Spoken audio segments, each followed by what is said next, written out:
Wow! Bangin na ba to? Dalian niyo!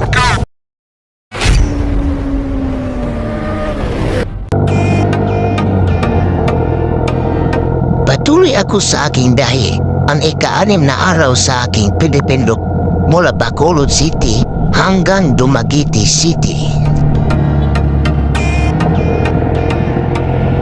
At sa kasalukuyan, dito ako ngayon sa Valle Hermoso, bayan ng Negros Oriental.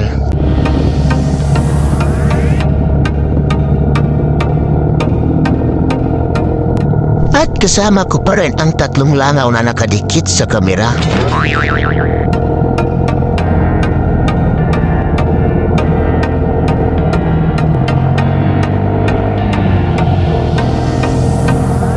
Ito ay sa siyudad ng Ginholngan, Negros Oriental.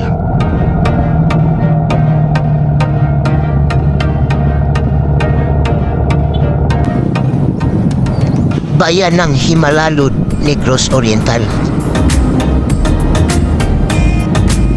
Nagpahinga muna ako dito sa grid.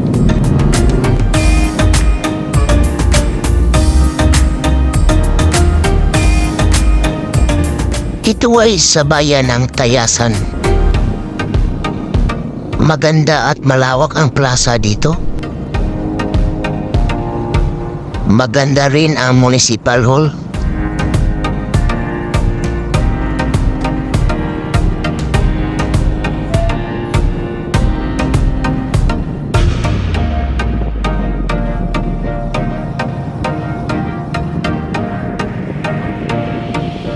Wow! Maganda talaga magnegosyo kaysa magbangko.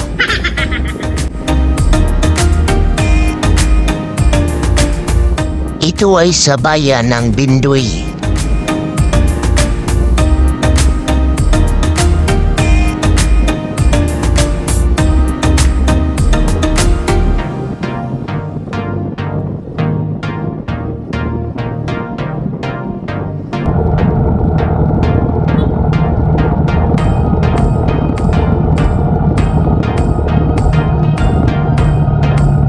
Sa palagay ko, kitong nice day ito.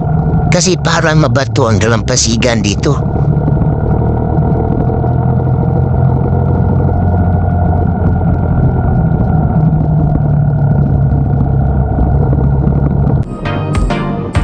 Maganda tingnan ang kasada dito na dumaan sa bangin na bato. Para nagsilbing pader ang bato sa gilid na kalsada.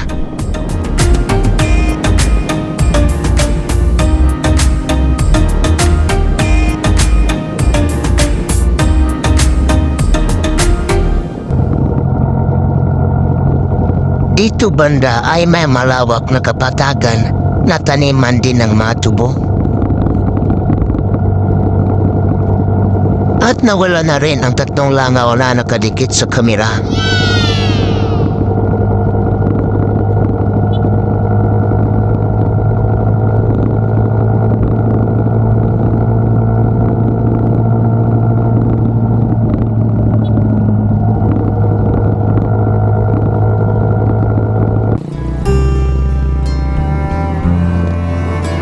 Nakaramdam ako ng antok sa biyahe dahil putol-putol ang tulog ko doon sa pantalan ng Bacolod City. Kaya nag-idlit-pidlit muna ako dito.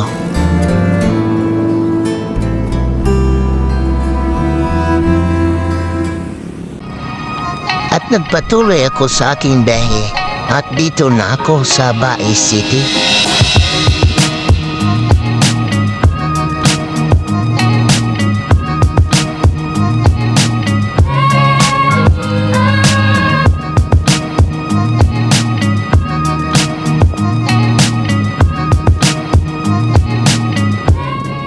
Dahil sa silaw ng araw, hindi ko makita ang direksyon ng mapa.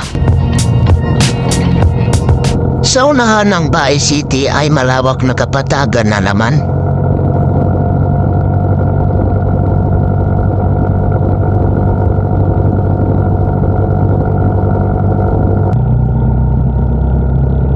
Bayan ng Amlan, Negros Oriental.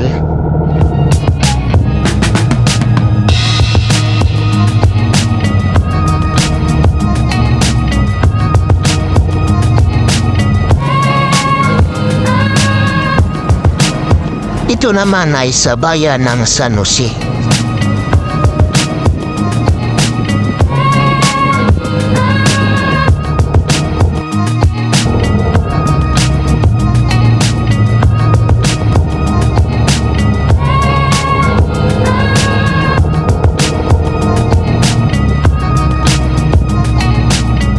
Barangay Santo Niño, sakop sa bayan ng San Jose.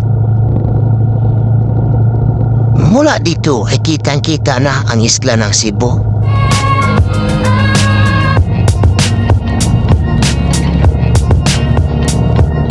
Sa Negros Oriental ang daming coastal roads ang aking nadaanan.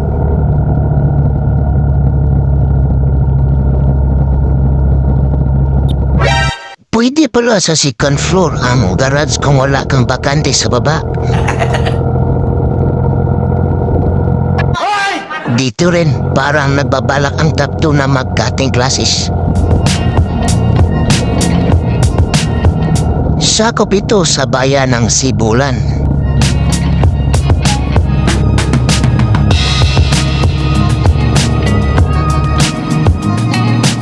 Sibulan Municipal Hall.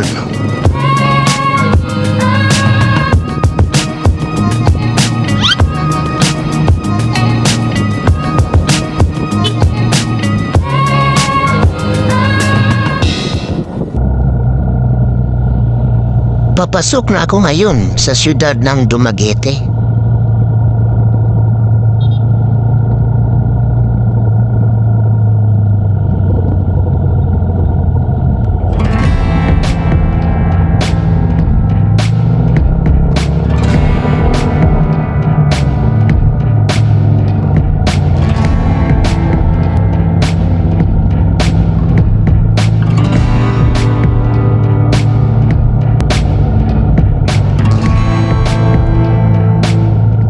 Negros Oriental State University.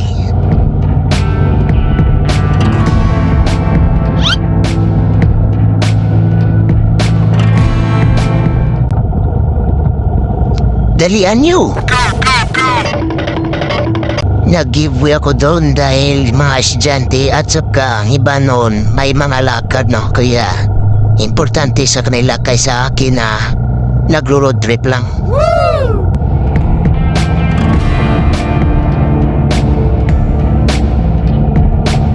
Ito na yung Dumaguete Bewok.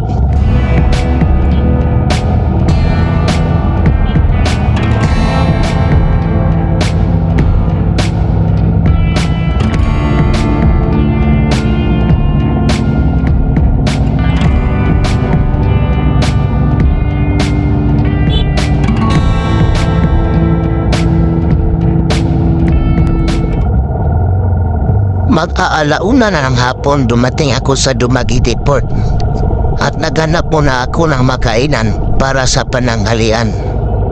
Ngunit pagbalik ko sa Pantalan ay hindi na ako nakahabot sa baheng 2:00 papuntang Dapitan City, kaya nakuha kong schedule ay sa gabi na. Oras 7:48 at ako'y papasok na sa barko. Ang departure time sana 7:00 pero medyo dili daw ang biyahe ngayon. Kaya mag-8:00 na.